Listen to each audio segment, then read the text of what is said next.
Hello and welcome to the Heroes for Sale panel talk show.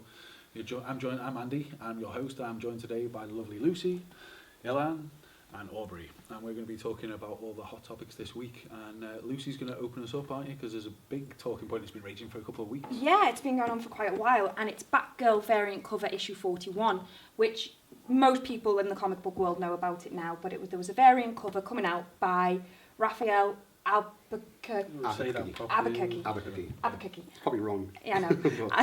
And it was a homage to the Alan Moore's Killing Joke, where the Joker has his arms over the new Batgirl.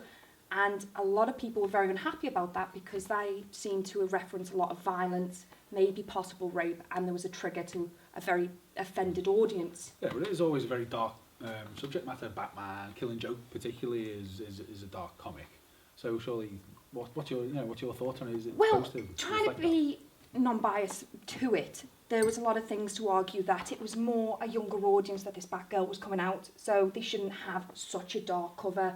But it was just a variant cover, and that's what I've seen so many variant covers that don't relate to the story in so many comics. I'm not sure where the rape thing came into it for me, because it was just kind of a handover. Yeah, it's kind of reflective of the change in face of women and female characters represented in definitely DC and Marvel, though, isn't it? You know, you've got female Thor, Spider-Woman, Jessica has just had her costume changed and it's much less sexualised.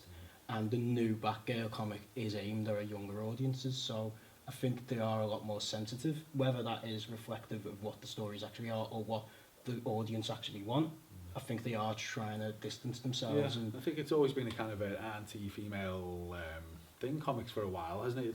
Maybe it's the history of that's coming out, because who was the character who got actually put in a wheelchair? That's in the was Batgirl. Batgirl, which they've rectified since Flashpoint. Yeah. But yeah, so she's got that history, and there was articles which are the 10 worst things ever done to Barbara Gordon or Batgirl. Yeah. You've got Gail Simone, who writes for DC quite often. She came out with the analogy of it was after Kyle Renner's girlfriend was put in the fridge, and it's the treatment of just putting random love interests in fridge. Because basically the female characters are just there to be shot, mutilated, attacked, so to entice the human characters, the male characters, to actually do something. Well, I just think this darkened the character for me, because I didn't even see the whole, I hate saying it, but I didn't see kind of like the implications of the poster, or even realise that people were suggesting that's what happened to Barbara Gordon, to Batgirl at the time. So this argument has actually ruined the character for me almost in a way, which sounds horrible, but I never knew that's what happened in Killing Joke. No. It's ruined the character for me, but the artwork's brilliant. Yeah, the artwork's brilliant. I mean, that's the important thing, isn't it? The artwork is brilliant and it draws you in and it makes you ask questions. Cover. Yeah. I personally wanted it. I personally loved it. Yeah. So Lucy wanted the cover. Did you want the cover? I totally wanted the cover. I like the cover. I haven't seen the other one. Yeah, no, I like the cover. Yeah, that's good. Okay, so if we can move on now, we've got other things to talk about in the dark world of comics. Most exciting of which is Daredevil, the new TV show, which is out this Friday on Netflix. Yeah. Everyone binge watching Saturday. Yeah, because all 13 issues are coming out. 13 episodes. Yeah, 13 episodes to watch all day Saturday, so not a bad weekend. It's a weekend in. Are we excited about the story? Are we excited about the hero? Because he does get left out a little bit. You see, I've never really got into Daredevil, so I'm excited that there's loads of opportunities now to get into him. You know, they're rebooting his character a lot in the comic world. They're bringing out this series, and I'm going to give it a chance. I'm excited for it. Same thing. Ben Affleck maybe killed it off for quite a few people with the movie. I think that everything about that movie killed it off for a lot of people. Yeah, it wasn't just Ben Affleck.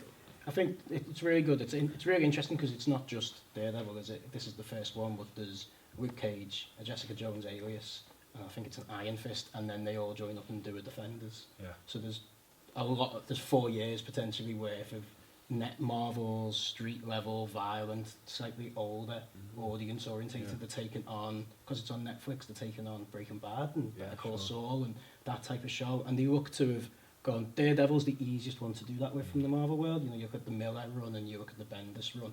It was practically Sopranos with Daredevil interjecting into it anyway, and they look like they've gone out and got some really good people. I can't remember the girl's name, but she's brilliant in True Blood. Yeah. So she's going to make a great Karen Page. The guy's great in Boardwalk Empire, so he's going to make a good Murdoch, you hope. Vincent D'Onofrio from Full Metal Jacket, is it? He's going to be the Kingpin. Yeah. So I think it could be really, really It's good. good cast of characters there. But they're kind of asking you to invest. I always come out as cynical, I don't know why.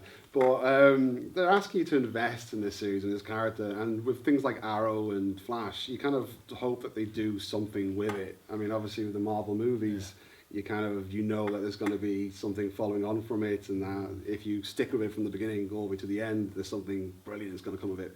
But what I don't want to do is see another series or seeing another comic adaptation kind of like just disappear at the end. Yeah, we can only hope that because Marvel have got the game right up there on top, the top level game with the movies, that they'll carry that over to the shows. Because that Flash show in particular was terrible. I only watched the first episode and it was like, I hated it. the pace. I actually enjoyed the Flash show. Did you? It gets better as What well. was good, but did it really? Yeah, The Flash show. The thing about the Flash show, for me, why it was good, it's the opposite reason of why I'm looking forward to Daredevil, coincidentally, is Flash should be a fun character, and it's actually fun, and he takes enjoyment, and it's as opposed to trying to Christopher Nolan, the Flash, which is what they did with Arrow, and what they could have been very easily to do with practically every character. You've got a that's luxury getting of pace with television that you haven't really got with the movies, haven't you? Which is, I suppose, why you've got to give it a chance. But Marvel's Agents of S.H.I.E.L.D., that doesn't inspire me with confidence for these little spin-offs with, like, Luke Cage and Iron Fist, because that started off well, and you wanted so much from it, because it was like recapping the Avengers, wasn't it, for a little bit, but then it just petered out into nothing. So Again, I'm a fan of that. I actually fell asleep during There you Agents go. of S.H.I.E.L.D. Yeah. Fell No, asleep. that's not a ringing endorsement. It kind of, I think the whole series exists purely so that they can put little nuggets in to kind of like fuel the fire for the films and kind of like put little kind of references in. But at the same time, they don't really care if anyone watches it because the films are still going to be doing what the films do. They were hamstrung because they couldn't actually do anything until Captain America Winter Soldier came out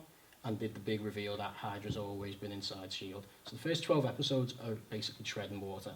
But post that, it's actually changing a lot. They've introduced the Inhumans, they've introduced the idea of I'm not that far in, it's not on Netflix yet. So basically, like the latest series, it's setting the ground. So if you're a proper comic geek, and we're on a show about talking comics, so we are, if you're going to want to know everything about the Marvel Universe, you watch that and you're going to learn. There's the throwing in little characters, whereas, at the beginning it felt like bad Buffy, because it was from very There's a similar bad to Buffy.